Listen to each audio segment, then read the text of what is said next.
Hello everyone, मैं doctor Harmohan Sahu Krishna super speciality hospital एवं Bhargava hospital Kidwai Nagar Kanpur में अपनी सेवाएं एज ए न्यूरो फिजिशियन देता रहता हूं। आज हम लोग इस वीडियो में डिस्कस करने वाले हैं डिमेंशिया के बारे में। तो डिमेंशिया किसे कहा जाता है? आम भाषा में बोले तो याददाश्त की कमी को डिमेंशिया कहा जाता है।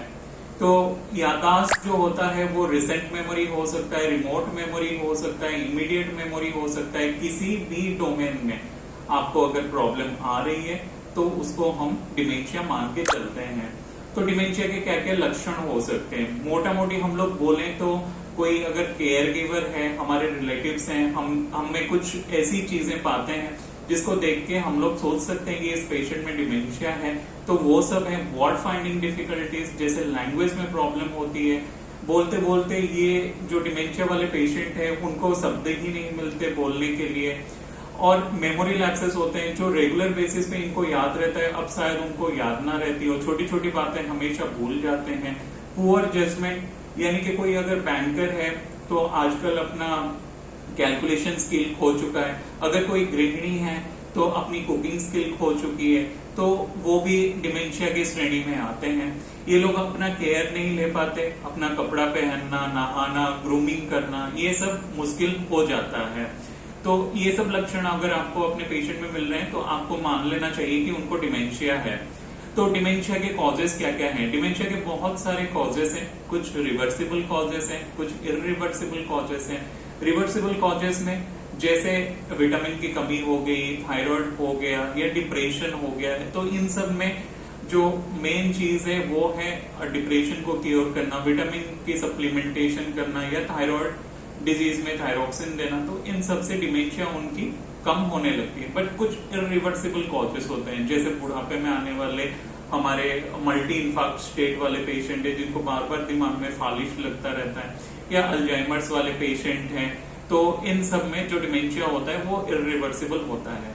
तो वार्निंग साइंस क्या क्या होते हैं डिमेंशिया में, यानी कि आपके पेशेंट में डिमेंशिया है बोल के आपको कैसे पता चलेगा?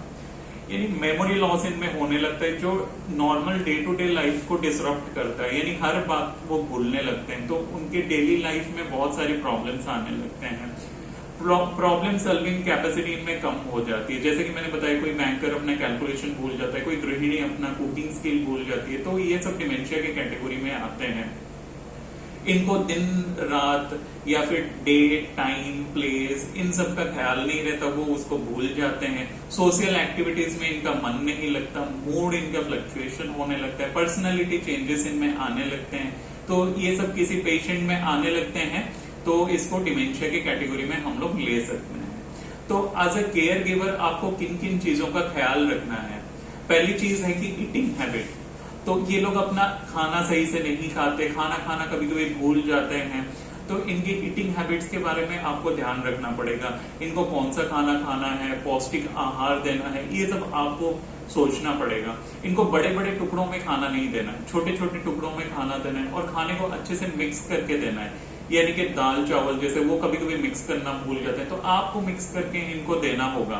तो कैल्शियम, विटामिन, इन सब की सप्लीमेंटेशन के लिए क्या खाना पड़ेगा, ये आप सबको ध्यान रखना होगा। कम्युनिकेशन एक बहुत इंपॉर्टेंट चीज है इन लोगों के लिए। जैसे आप कभी कभी बात करते करते बहुत ही कठिन वर्ड्स का यूज कर रहे हैं, बहुत ही कॉम्प्लिकेटेड लाइंस का यूज कर रहे हैं, तो ये लोग समझ नहीं पाएंगे। इनको सिंपल लैंग्वेज में बोलना है, सिंपल वर्ड्स में बोलना है, दो लाइंस के बीच में आपको गैप रखना है ताकि वो समझने के लिए उनको टाइम मिले। तो इन सब स्किल्स को आपको डेवलप करना पड़ेगा। अगर कोई चीज वो भूल रहा है, जैसे एक डिमेंशिया पेशेंट घड़ी बोल के उसको समझ में नहीं आता, तो आपको उसको इंडिकेट करना पड़ेगा कि ये घड़ी है, मैं इसके बारे में बात कर रहा हूं। तो इन सब से उनको कम्युनिकेशन स्किल में आसानी रहती है। ये लोग कभी कभी बाहर जाते हैं तो घर आने का रास्ता भी भूल जाते हैं, वॉन्डरिंग सिम्टम्स इनको बोलते हैं। तो बाहर जाएंगे, घर आने के बजाय कहीं और चले जाते हैं, तो आपको क्या करना चाहिए? इनके कलाई में आपको आइडेंटिटी बैंड लगाना पड़ेगा। आइडेंटिटी बैंड यानी जिसमें उनका नाम लिखा हो, घर का पता लिखा हो, टेलीफोन नंबर्स लिखा हो। इन सब से क्या होता है, कहीं भी अगर ये भटक जाए तो एटलीस्ट फोन कर पाए, या आसपास के लोग इनको देख के लाके घर भेज सके, या पुलिस को मिलते हैं ये लोग तो वो इनको घर भेज सके। तो ये सब चीजों का आपको ख्याल रखना पड़ेगा। और आपके जो डोर्स रहते हैं घर के पास, बाहर के डोर्स जिससे हम लोग बाहर जाते हैं, तो वहां पे बेल या बजर का आप लोग इस्तेमाल करिए। जैसे कि अगर उन्होंने गेट खोला और बाहर जाने की कोशिश की तो बेल या बजर बजने लगे, तो इससे क्या होगा, आप लोग भी आगाह होंगे और उनको जाके रोक सकते हैं। और डोर के नर्व्स जो होते हैं आप कुछ ऐसे जगहों पर रखिए जहां पे वो खोज ना पाए, तो उससे उनके बाहर जाने की प्रवृत्ति कम हो जाएगी। और डोर्स का कलर जो है आपके घर के पेंट के कलर के बराबर ही रखिए, जैसे वो डोर खोज ही ना पाए। दूसरी चीज है कि बाथिंग एंड टॉयलेट हैबिट्स। तो बाथरूम में आपको क्या क्या चीजें उनका ख्याल रखना पड़ेगा। जैसे ये लोग शैम्पू, साबुन लगाना, तेल लगाना ये सब भूल जाएंगे, तो उनके नजर के आसपास ये सब चीजें आपको रखनी पड़ेंगी जिससे वो भूल ना जाए। रूम को हमेशा ही क्लीन रखिए, बाथरूम को हमेशा क्लीन रखिए और हाइजीनिक रखिए। वहां पे ज्यादा गीला नहीं होना चाहिए और वहां पे स्टूल या चेयर्स रहना चाहिए जिसके ऊपर वो बैठ के नहा सकें सही से। तो इन सब चीजों से वो उनकी टॉयलेट हैबिट और बाथरूम की हैबिट सही हो सकती है। डेंटल केयर, इन सबको डेंटल केयर भी सही से पता नहीं रहता, तो ये लोग ब्रश भी सही से नहीं करते, तो आपको इनको रेगुलरली गाइड करते रहना पड़ेगा, तो उससे उनकी डेंटल हाइजीन बढ़ती जाएगी। और चीज है कि ग्रूमिंग हैबिट्स। ग्रूमिंग हैबिट्स यानी कपड़े पहनना, बालों को कंघी करना, बालों में तेल लगाना, तो ये सब पर्सनल चीजें हैं जो पेशेंट पहले करते होंगे बट डिमेंशिया के बाद वो शायद ना कर पाए, तो इन सब चीजों को आपको ख्याल रखना पड़ेगा। क्लॉथिंग हैबिट्स, किस तरह के कपड़े इन लोगों को पहनना चाहिए। इन लोगों को लूज कपड़े पहनना चाहिए और इन लोगों का कपड़ा जो होता है वो ज्यादा कॉम्प्लिकेटेड ना हो, जैसे बहुत ज्यादा जिप्स लगे हैं या बहुत ही कॉम्प्लिकेटेड से बटन्स लगे हैं, तो ये सब चीजें नहीं होना चाहिए। नहीं होगा तभी वो कपड़ा सही से पहन पाएंगे और निकाल पाएंगे। इन लोगों को डेट और टाइम का ओरिएंटेशन नहीं रहता, तो आपको घर में क्या करना पड़ेगा, जो क्लॉक लगाते हैं आप घर में, तो बड़ा सा क्लॉक लगाइए, उसमें नंबर रहना चाहिए। कैलेंडर भी बड़ा सा लगाइए जिसमें डेट सब लिखा हो, तो इन सबसे उनको सहूलियत मिलती है।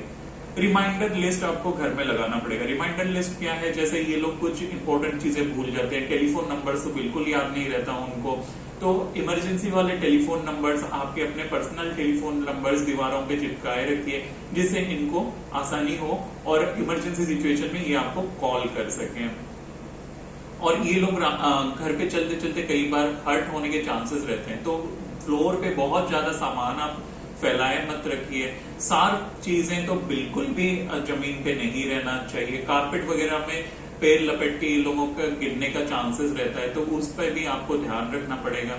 घर में जो सारे फर्नीचर्स रखते हैं वो स्टेबल फर्नीचर और वजनदार होना चाहिए, जैसे बैठते समय वो उससे गिर ना जाए, तो स्टेबल एंड हेवी फर्नीचर्स आपको घर में रखना पड़ेगा। तो इन सब चीजों से उनके इंजर्ड होने के चांसेस कम हो जाते हैं। और अब आता है किचन केयर। तो किचन में क्या करना चाहिए, आपको कभी भी गैस स्टोव ऑन नहीं रखना चाहिए। गैस अगर यूज कर रहे हैं तो रेगुलेटर हमेशा बंद करिए। माचिस की तिल्ली हो गई या फिर लाइटर हो गया, इन सबको आप बाहर ना रखिए जिससे वो उन सब चीजों को लेके इस्तेमाल कर सके और कभी आगे चल के इंजर्ड हो सके। तो मेरे सारे दर्शकों को ये अनुरोध है कि डिमेंशिया के पेशेंट अगर आपके घर में है तो उनके साथ आर्ग्यू ना करें, उनको कभी ना बोले और उनका केयर सही से लें। जो केयर के से चीजें मैंने आपको बताई उन सब पे अमल करिए ताकि आपके घर के जो डिमेंशिया वाले पेशेंट है तो वो सही से अपना लाइफ लीड कर सके। Thank you.